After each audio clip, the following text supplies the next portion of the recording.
예, 오늘 셰익스피어 첫 문입니다. 들어가는 문인데 셰익스피어 문학의 특징과 현재적 의미라고 하는 주제를 가지고 여러분들에게 이 목소리 액센트도 너무 좋고요. 또 전체 내용을 쉽고 간결하게 여러분한테 또 소개를 해 주셨습니다. 아마 이와 관련해서는 선생님께서 워낙 다른 영역에서도 많이 강연을 하시고 하셨기 때문에 가장 호소력 있게 여러분들한테 내용들이 전달되지 않았나 생각을 해봅니다. 근데 아까 꼭 요거는 제가 선생님 다 아시는 부분인데 요거는 수정이 필요한 부분인 것 같아서 셰익스피어과 관련해서 아까 토마스 칼라일을 이제 소설가라고 이렇게 소설도 썼습니까? 칼라일이? 저는 제가 알고 있는 칼라일은 역사학자거든요. 당시 빅토리아 시대 때 그 시대를 가장 그 시대 말 그대로 해가 지지 않는 영국을 가장 대변했던 역사학자이고 비평가였던 분인데 제가 이제 읽었던 책은 의상철학이라든지 영웅 숭배론이라든지 이런 책들을 이제 읽었어요. 저는 소설가인 줄 몰랐습니다. 소설도 아마 썼던 것 같아요.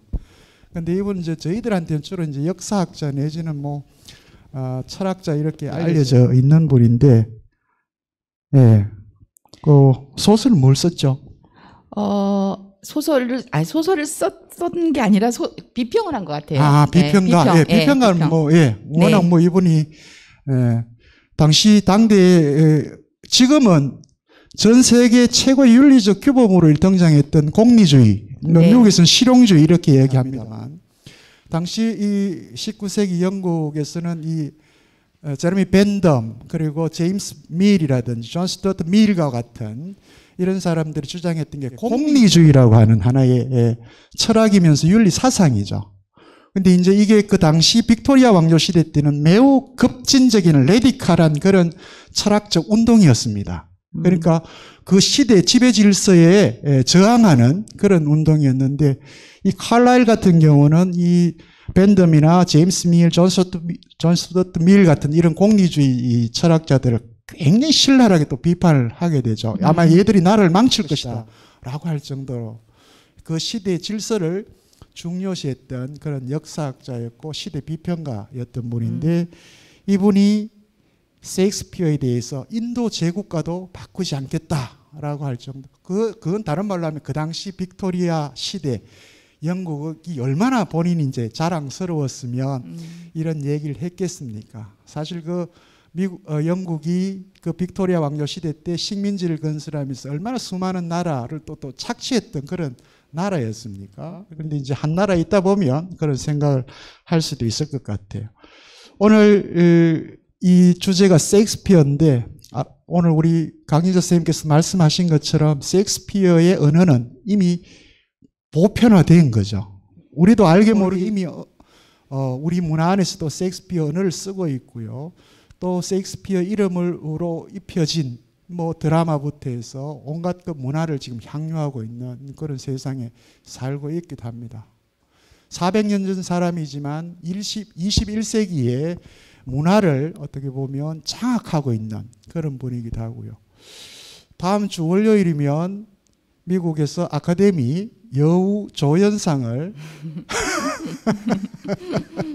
우리 한국 여배우가 지금 거의 기정사실화된 것처럼 지금 언론에서는 보도되고 있습니다만 미나리를 통해서 저도 청도 한제 미나리 굉장히 좋아합니다. 미나리 많이 좀 드십시오. 예, 오늘 먼저 우리 선생님들 질문하시기 전에 아시죠? 그죠? 어떤 분이 질문하셨는지.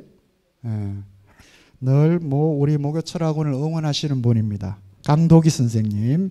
오늘도 세 가지입니다. 항상 세 가지로 질문을 주시는데 먼저 이 질문부터 해결을 하고 시민 여러분들에게 질문할 수 있는 그런 권리를 드리도록 하겠습니다. 첫 번째 질문입니다.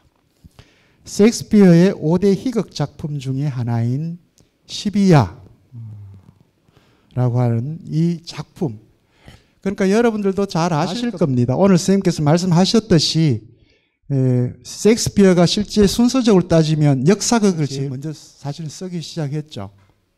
근데 역사극은 아시겠지만 우리도 역사 안에서는 그렇잖아요. 역사극을 보면 꼭 두 명 중에 한 명이 승리를 하고 한 명은 패배자가 되는 거죠. 하나는 영웅이 되고 하나는 역적이 되는. 이게 이제 역사극이라면 그다음 두 번째가 이제 희극인데 희극은 어떻게 됩니까? 멋진 결혼으로 끝나죠. 그죠? 멋진 결혼으로 끝납니다. 그러나 비극은 모두가 죽는다. 모두가 죽는다. 누가 사는 게 아니고 모두가 죽는다. 그 다음 마지막이 이제 선생님 말씀하신 것처럼 이 낭만극입니다. 그죠? 모두가 오케이, 행복해. 네, 모두가 오케이, 행복해. 이건데 오늘 우리 강도기 선생님께서 물으신 부분은 바로 그 희극 부분입니다. 12화라고 하는 작품인데 이 작품에 대해서 뭐 저희들 다룰 게 아니니까 한번 들어보는 것도 괜찮겠죠. 이 작품에 대해서 간단하게 설명을 부탁드린다는 질문입니다. 네, 그 셰익스피어 희극에서는 주제가 사랑이에요. 항상 예, 사랑이고 그 사랑이 막 얽히고 설켰다가 마지막 부분에 그 엇갈렸던 사랑이 풀어지면서 행복한 결혼식 피로연 이런 걸로 작품이 끝나는 게 공통된 특징이거든요. 12화도 마찬가지입니다. 그러니까 남녀 쌍둥이에요. 남녀 쌍둥이인데 다른 나라에 어떻게 이렇게 그 풍랑을 만나서 헤어지게 돼요. 둘이 헤어지게 되고 먼저 여동생이 일릴리아 그 반도라는 거기에 이제 나라에 오게 됩니다. 근데 왜 낯선 곳에 혼자 여자가 왔기 때문에 그 위험하잖아요. 그래서 남자로 변장을 하고 제가 아까 변장 많이 나온다 그랬죠. 남자로 변장을 하고 그 올시노공이라는 그곳의 이제 지배자의 시종으로 들어갑니다. 근데 그 올시노공이라는 사람이 올리비아라는 여자를 좋아하고 있었어요. 예, 역시 이제 그 귀족 여성이죠. 좋아하고 있었는데 이 올리비아라는 여자는 오라버니가 돌아가신 지 얼마 안 돼서 지금 자숙기간이에요. 그래서 이 사랑을 받아들일 수 없는 그런 상황입니다. 그래서 계속 올시노공이 이 올리비아를 사랑하는 그 구애를 계속 하는데 그 구애 심부름을 바로 이 시종한테 시키는 거예요. 그러니까 이제 근데 이 시종이 바이올라라는 여자가 세자니오라는 이름으로 변장을 하고 지금 이 공작을 모시고 있는 거거든요. 근데 이 바이올라가 공작을 좋아하고 또 올리비아는 심부름 오는 이 시종을 좋아하고 이렇게 막 사랑이 엇갈리는 거예요. 그러다가 이게 어떻게 해결이 되냐면 헤어졌던 오라버니가 돌아오는 거예요. 쌍둥이 오라버니가. 그래서 쌍둥이 오라버니가 여기 오게 돼서 결국 올리비아는 그 오라버니 세바스찬하고 결혼하고 그 바이올라는 이 공작하고 결혼하면서 해피엔딩으로 이렇게 끝나는 이야기입니다. 그런데 그 과정에서 쌍둥이다 보니까 이 여동생이 한 행동을 이 남자가 했다 그래서 막 헷갈리고 이런 소동이 굉장히 재밌습니다. 그래서 결국은 그렇게 막 엇갈렸던 사랑이 해결돼서 만나게 행복한 두 쌍이 태어나게 되는 이야기인데 여기서 12화라는 게 12th night이라는 게 언제냐면은 크리스마스로부터 12일째 되는 날 1월 6일인 거예요.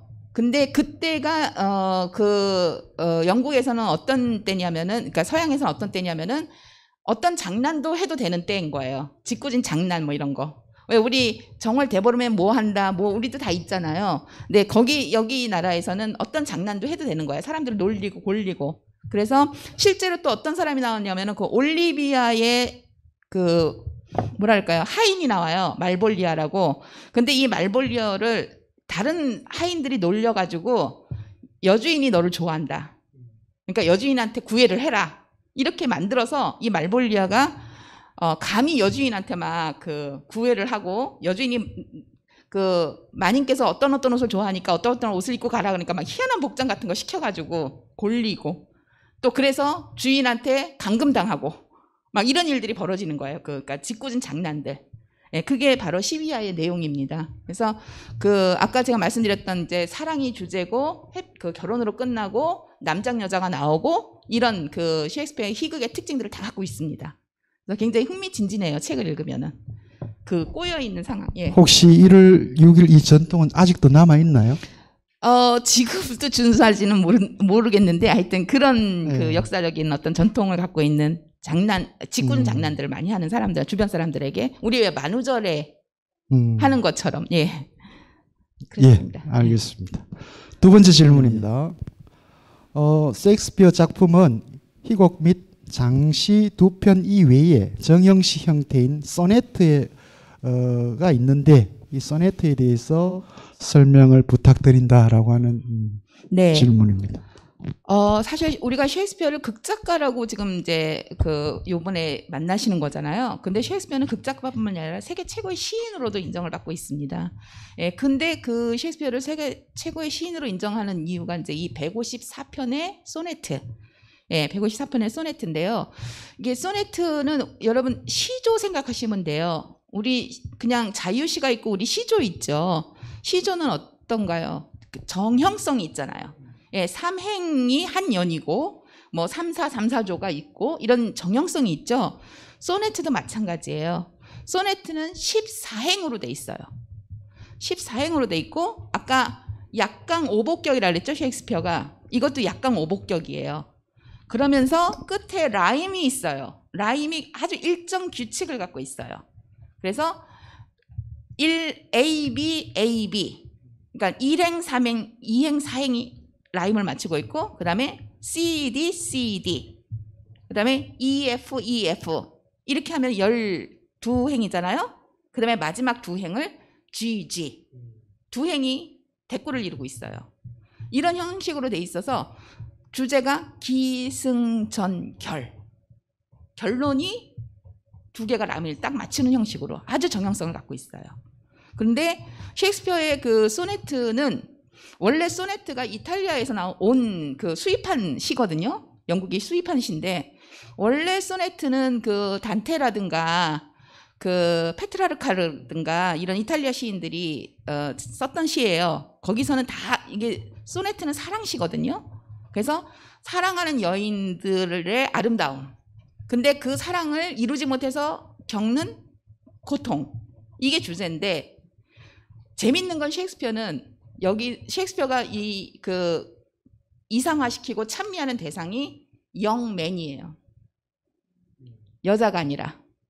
그래서 여기 뭐 그대는 뭐 장미보다 아름답고 막 이런 전형적인 그 소네트의 그 문기들이 전부 다 남자를 찬미하는 거예요. 그래서 동성애 논란도 있죠. 근데 사실 이제 그 동성애라기보다 후원자한테 바친. 그래서 왜 보통 후원자는 이렇게 좀 이상화시키고 예, 미화시키고 이런 경향이 있잖아요. 그래서 그냥 그거를 꼭 동성애라고 바라보지 말고 어떤 후원자에 대한 어떤 미화 정도로 보는 게 맞다라고 주장하는 분들도 계시고 예, 그렇습니다. 그 정도면 되겠죠? 예, 예, 고맙습니다.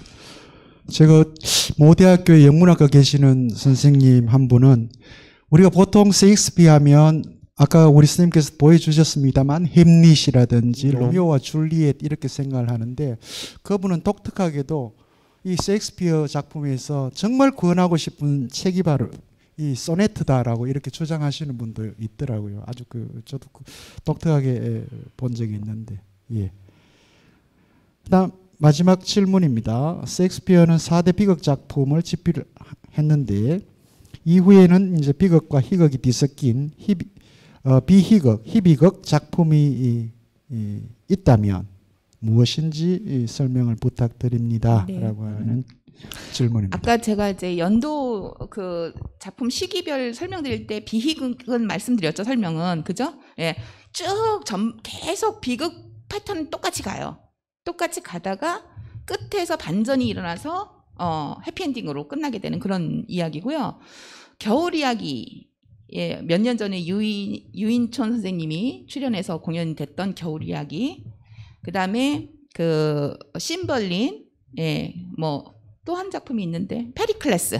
페리클레스가 유인촌 선생님이 나왔네요. 페리클레스. 제가 혼동했습니다. 페리클레스였습니다. 이런 작품들이 예, 그 여기 비희극에 나오는 작품들이에요. 대표 작품.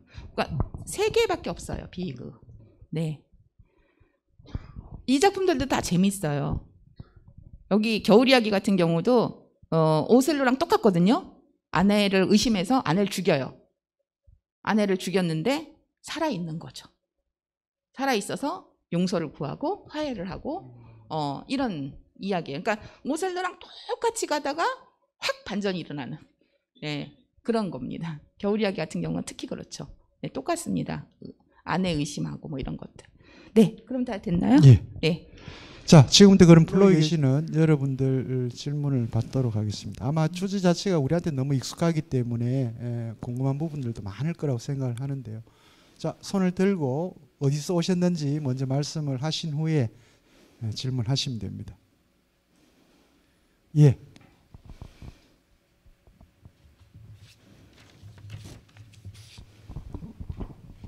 교수님 네. 강의 감사합니다. 네, 예. 감사합니다. 이천동에서 온 정청일입니다. 네, 반갑습니다. 그때 생각이 나네요. 배울 때. 네. 시 하나 외워보겠습니다. 와우. Out, life but a walking shadow. He is flat and dressed in his hour on the stage. And then said no more. It is a tale told by an idiot. idiot, full of Sound sound and and fury. 예. 그 유명한 또 사운드 앤 퓨리 소설이잖아요, 그죠? 네. 예.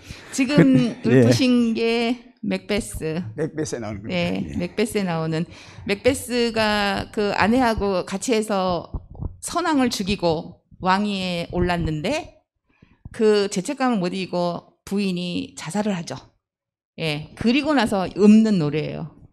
부인이 그렇게 원하던 왕위에 오르자마자 얼마 되지 않아서 그 마음의 고통을 이기지 못하고 자살했을 때 out, out, brief candle, 그죠? 꺼져라 꺼져, 짧은 촛불이야. 인생을 말하죠. 예, 그러면서 life's but a walking shadow. 인생은 걸어다니는 그림자에 불과하다. 예, full of sound and fury. 예, 아주 시끄럽고 분노에 가득 차 있지만 마지막 문장 signifying nothing. 아무, 예, 그게 마지막 문장이야. 아무 의미도 없는. 예, 멋있습니다.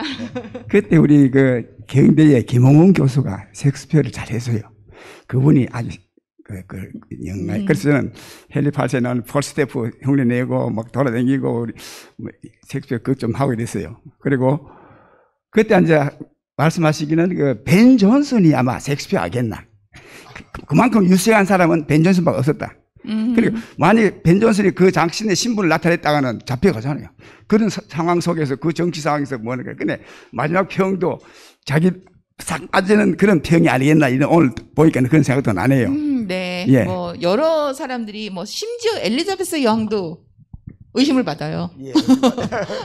너무 많은 사람들이 의심을 지금 받겠죠. 거기 후보에 올라 있는 사람이 24명이나 된답니다. 네, 맞아요. 오늘 네. 교수님 그 강의가 교수님 아마 그 셰익스피어의 그 혼을 타고나신 것 같습니다.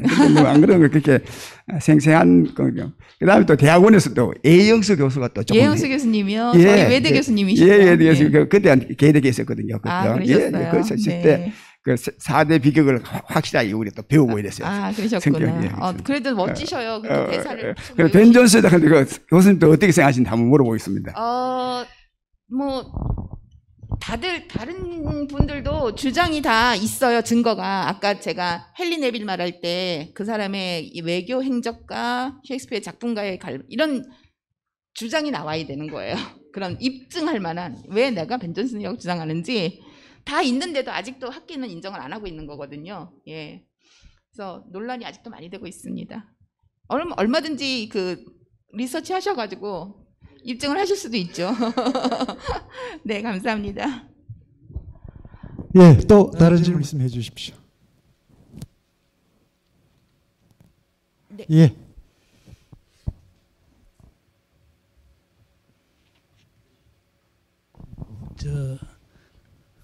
셰익스피어에 대해서는 저희들이 참 많이 좋아하고 전부 다 하는 것 같은데요. 저희들은 그걸 하므레트 가오를 배웠거든요. 그런 번역을 읽은 게 햄릿이하고 하므레트 가는 제목으로 배웠거든요. 처음으로 소설을 번역을 그래 했습니다. 그게 일본 사람들이 번역하는 걸 그대로 했는가 알겠나 이런. 아, 네, 제가 네, 그거 아주 따끈따끈한 논문이 나왔습니다. 그게 1921년에 최초의 한국 셰익스피어 완역본이 나왔어요. 그게 바로 현철이란 분이 번역한 하물레트입니다.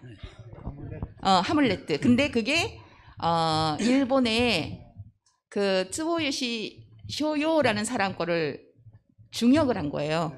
그러니까 그 사람 발음대로 하물레트. 그 사람은 하물레토라고 했고 이 그 현철은 하물레트 이렇게. 그게 저희들 중학교 다닐 때는 그걸로 네, 읽으셨어요. 예. 네네. 서로 읽어야 되겠네요. 네네. 그리고 또 하나 물어보겠는데요. 저 다른 게 아니고 셰익스피어가 유명한 게 영어를 어떤 텀을 괜히 많이 만들었다 하는 그런 이야기가 있어요. 일테면 문장을 만드는 게 아니고 네네 맞습니다. 단어죠. 그 중에 하나가 자골신경통하는 말이 있는데 사야티카카죠. 아마 그게 자골신경통. 그 자골신경통이나 걸려가 죽어라 하는 그 저주하는 그런 문장이 있답니다. 그래서 자골신경통 하는 그 의학적으로 책을 보면 그러면 셰익스피어가 제일 처음에 썼다 이런 이야기가 나오는데 그게 어느 희곡에서 나오는지 모르겠네요. 자골신경통이란 단어는 네네네. 그걸 내가 계명대학 영문과 전 동산병에서 그 정형외과를 했기 때문에 네네. 예, 그걸 만화를 물어보니까 제가 알고 있는 그 단어 중에는 없고요. 그 자골신경통이라는 단어가 없고요.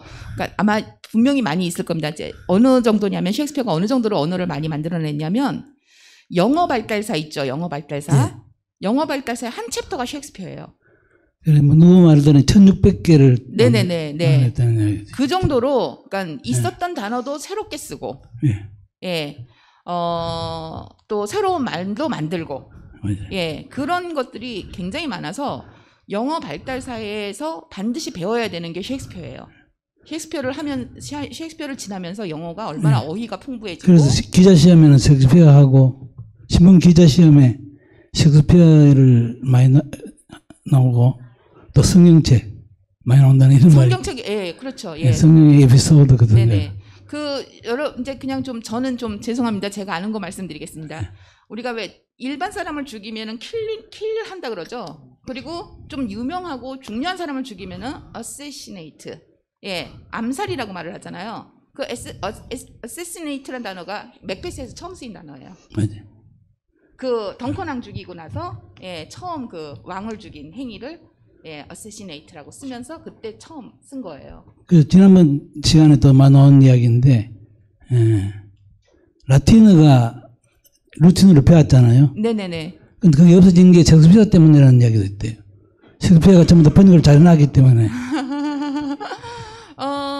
사실 셰익스피어가 단어를 만든 것 중에 상당 단어들이 어원이 라틴어예요. 네, 라틴어에서 상당히 가져다가 영어화 한 거죠. 예, 그러니까 저는 사실 제가 이제 얼마 전에 제가 이제 칼럼을 쓰는데 BTS와 셰익스피어라는 칼럼을 썼어요. 왜 그랬냐면 한 국문과 교수가 BTS는 한국 문화가 아니다라고 공격을 한 거예요. 비난을 하신 거예요. 이게 무슨 한국 문화냐? 이게 뭐 힙합도 아니고 짬뽕이고 뭐 이게 무슨 뭐 한국 문화를 선전했다고 얘네들이 무슨 한국 문화를 선전했냐? 이렇게 이제 한류를 뭘 했냐? 이렇게 써서 제가 쓴 거예요. 셰익스피어 이야기 다 꺼온 이야기고 다 남의 나라 역사에서 가져온 거고 이탈리아 소설 빌려다 쓴 거고 단어들도 이탈리아 단어 다 갖다 쓰고 그런데 얼마나 영국 문화를 풍요롭게 만들었어요. 그죠? 예. 그래서 셰익스피어도 그렇다. 이 사람도 다 빌려다 썼지. 솔직히 영국 역사가 제일 인기가 없어요. 이 사람 극 중에서. 만약에 이 사람이 자기네 거 문화만 했다 그러면은 셰익스피어가 세계적인 작가가 안 됐을 거예요. 예. 그래서 제가 그 국문과 교수님의 편협함에 대해서 제가 조금 그건 아닌 것 같다. 그리고 또 이제 BTS는 대중문화다라고 이제 얘기를 하셨어요. 이제 고급 문화, 그러니까 문학을 말씀하시는 거죠. 문학 같은 거는 완전히 세계 나가서 아무것도 못 하는데 이렇게 대중문화가 막 날고 있으니까 약간 그거에 대한 불편함을 쓰셨더라고요. 근데 셰익스피어가 대중문화였거든요. 셰익스피어도 당시에는 완전히 상업 극장을 위한 레파토리 막 되는 지금에 해당된다면 방송작가. 정도나 있죠. 그래서 이거를 고급 문화와 대중문화를 가르는 거는 세월이 흐른 다음에 그 작품이 살아남고 그 작품이 작품성이 인정이 되면 그거는 클래식이 되는 거고, 예, 그냥 그 시대만 소비되고 끝나면 그건 대중문화로 끝나는 건데 그건 알 수 없잖아요. 지금 우리가 이거를 고급 문화다 대중문화다 지금 우리가 평가하는 거는 아니죠. 우린 지금 셰익스피어를 얼마나 클래식하게 소비하고 있어요. 근데 그 당시에는 완전 대중문화였거든요. 예, 그래서 그런 걸 썼는데 지금 선생님 말씀하신 것처럼 굉장히 가져다가 빌려다가 잘 버무려서, 예, 자기 나라를 더 풍요롭게 만드는 거예요. 예, 감사합니다. 예, 마치겠습니다. 감사합니다. 예. 뭐 같이 관련해서도 좋고요. 뭐 다른 의문점이어도 좋습니다. 또 다른 질문 있으면 해주십시오. 셰익스피어가 한국식으로 하면 비빔밥 문화를 만들었네, 그죠? 예. 사실 뭐 들여다보면 셰익스피어 작품들 안에 보면 그리스의 고대 문학들이 없었다면 가능했을까죠, 그죠? 가능했을까? 이탈리아 역사에 대한 이해가 없었다면 가능했을까? 그러니까 물론 오늘 강연 시간을 통해서 얘기를 했습니다만 13살 때까지 교육을 받았다고 했던 사람이, 그죠? 한 20년 정도 글쓰기 작업을 하는데 이렇게 방대한 글을 4개 영역에 나눠서 이렇게 쓸 수 있었던, 이게 불가사의한 일이죠. 어떻게 보면. 그래서 우리가 셰익스피어를 더 위대하게 생각할 수도 있고, 그럼에도 불구하고 19세기 이후에 유럽에서는 이 셰익스피어라고 하는 존재에 대해서 끊임없이 또 이제 의구심을 품는 거죠. 이게 도대체 누구냐. 아직도 아마 셰익스피어 학회에서도 정확하게 규정된 건 아니죠. 네. 늘 의문부호입니다. 이게 누구냐에 대해서는. 그러나 그냥 우리가 뭐 이제 그냥 보편적인 의미로 셰익스피어 이제 이렇게 쓰고는 있습니다만, 예, 방금 말씀하신 것처럼 결국 문학이든 예술이든 이 소위 말하는 모방이라고 하는 것이 얼마나 중요한가. 그게 곧 창조죠. 창조. 얼마나 모방을 잘하는가가 곧 창조하고 이제 관련되어 있는데, 사실 지금 대중문화, 고급문화라고 하는 이런 것들은 20세기 들어와서 이제 이 문화 비평가들이 이제 또 학술적으로 나누다 보니까 이제 이렇게 된 거지만, 실제 이 셰익스피어 이 당시만 하더라도 여기는 대중문화, 고급문화 이런 구별이 없죠. 우리가 지금 보면 사실 대중문화인데 천민부터 왕까지 다 와서 구경할 수 있는 이제 연극의 무대이기 때문에 거기에서는 뭐 왕도 보는 거고 천민도 그 연극을 볼 수 있는 것들이고요. 근데 저는 오늘 강연을 들으면서 느꼈던 것 중에 참 좋은 얘기가, 이런 방식의 연극은 이 디지털 세대에서도 그대로 조금 개성이 됐으면 좋겠다. 다른 말로 표현하면 청중 여러분들이 스스로 상상할 수 있도록 여지를 주는 거, 이게 얼마나 참 중요한가 하는 저는 그런 생각을 많이 했었어요, 들으면서. 그러니까 요즘은 각종 음향기기를 통해서 다 뭐 물소리도 내고 바람소리도 내고 다 이렇게 하겠지만, 연극 무대에서도 그때는 어떻게 보면 그 연극을 보고 있는 청중 여러분들은 독자들이잖아요. 독자들이 나름대로 각자의 방식으로 상상할 수 있도록 하는 거. 이게 저는 요즘 연극에도 그냥 요즘 연극에서 뭐 원시적이라 할지 모르겠습니다만, 이런 것들은 좀 살려서 우리가 여전히 이 기계라고 하는 이 인공지능이 지배하는 이 세상에서 정말 온전한 인간의 모습, 인간의 모습으로 남아 있기 위해서는, 혹은 그렇게 살아가기 위해서는 이런 과거의 전통들이 버려지지 않고 지금 우리에게 온전히 조금 보존이 됐으면 어떨까 하는 그런 생각들도 해보긴 했습니다만, 예, 제가 선생님들 질문 좀 하시라고 여지를 드린 겁니다. 시간은 지났습니다만. 예.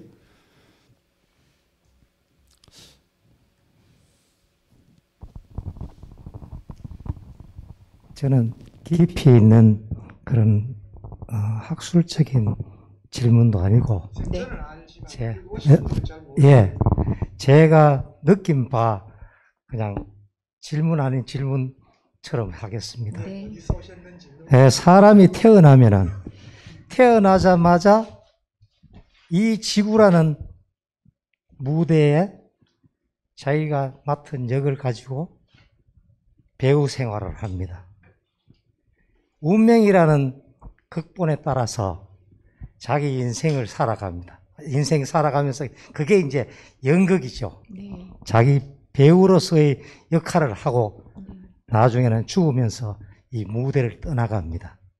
그런데 아까 잠깐 말씀하셨지만 자기가 이래 일생 동안 살아가면서 못한 게 아쉬운 게 할리 데이비스 오토바이를 못 탔다고 그래요. 사람이 죽으면서 다 내가 못했는 거 후회하면서 떠난답니다. 그런데 내가 생각할 때는 그 셰익스피어의 희극 보면서, 연극을 보면서, 아니면 책을 읽으면서 그 속에서 자기가 못했는 인생의 그 배우로서의 역할, 못했는 역할을 대신 책을 보면서 자기가 그 역할에 젖어가지고 자기가 생을 한번 살아보는 거예요. 네. 네. 맞습니다. 카타르시스. 자기가 네. 느끼면서 내가 왕도 돼보고 네네. 로미오도 돼보고 줄리엣도 돼보고 그런 자기가 못 살았는 운명에만 따라서 배우로서의 역할만 했던 걸 벗어나가지고 자기가 그 역을 해봄으로 해가지고 자기 만족을 느끼는 거예요.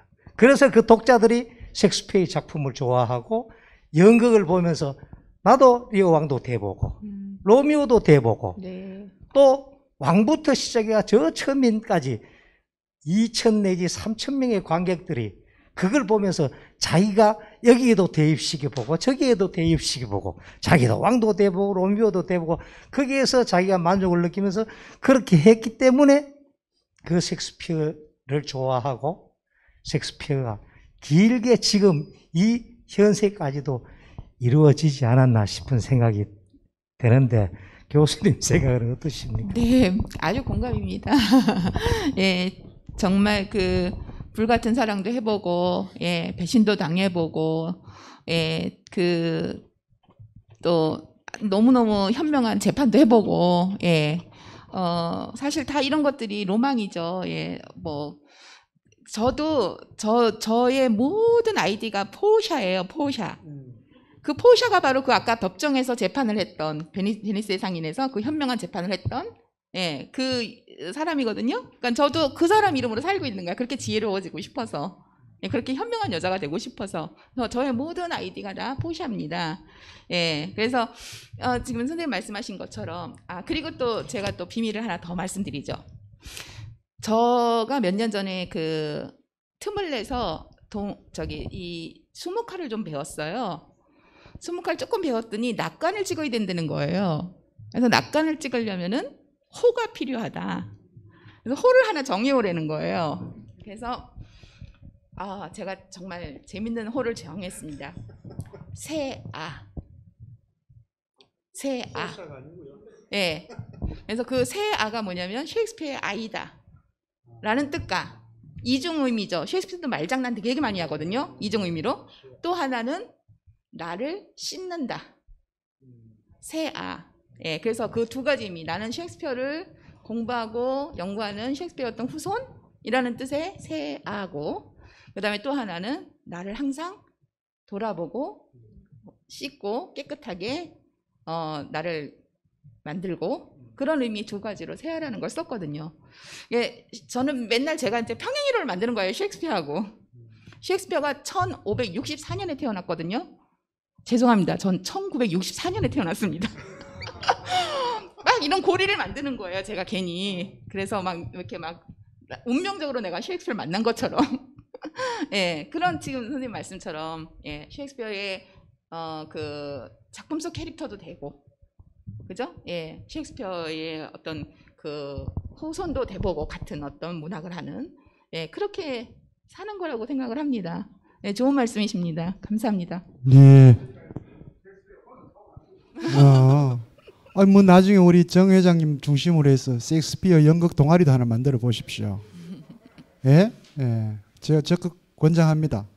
맥베스트 한번 대보시고. 폴 스태프로 사신대잖아요. 폴 스태프라고. 그 네. 헨리 4세에 나오는 강대 같은 뭐죠? 병사거든요. 예, 병사인데 기사. 근데 그걸로 사신대잖아요. 그러니까 얼마나 즐겁게 사시겠어요. 그러니까 폴 스태프의 삶을 사신다잖아요. 네. 예, 또 다른 질문 있으면 해주십시오.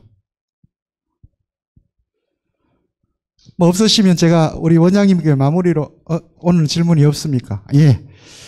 뭐 시간도 지금 많이 지났기 때문에 15분에 좀 경과를 했습니다. 어쨌거나 오늘 이제 셰익스피어 처음 들어가는 길목에서 여러분들에게 셰익스피어에 대해서 생애부터 현재적 의미까지 아주 다양한 영역을 넘나들면서 여러분들에게 쉽고 간결하고 재미있게 강의를 해주신 우리 권오숙 교수님께 여러분 큰 박수 한번 부탁을 드립니다.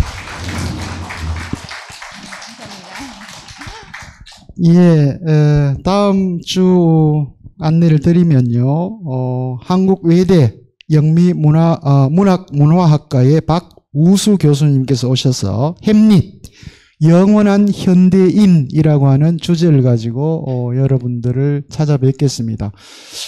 혹시 집에 책을 갖고 계시거나 혹은 아니면 도서관에도 있으니까 그죠? 빌려서 한번 읽어보시면 그렇게 많은 분량은 아니니까 한번 읽고 오시면 또 강연 들을 때 더 잘 이해가 되실 것 같아요. 다음에도 오셔서 더 좋은 얘기를 함께 나눌 수 있도록 그렇게 하겠습니다. 제가 오늘 팁 하나 드리고 갈게요. 예, 그러십시오. 박우수 교수님의 그 햄릿 번역본이 열린 책들에서 나와 있습니다. 있습니까? 네네.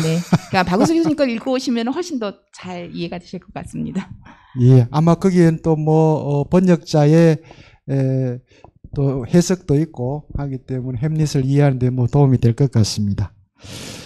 예, 날씨가 갑자기 무더워졌죠. 내일부터 조금 풀린다고 하니까 뭐 걱정은 없을 것 같습니다. 항상 건강 유념하시고요. 다음 주 이 시간에도 오늘처럼 이렇게 즐거운 밝은 그런 모습으로 이 자리에서 여러분들을 뵙도록 하겠습니다. 안녕히 돌아가시고요. 다음 주 이 자리에서 뵙겠습니다. 고맙습니다.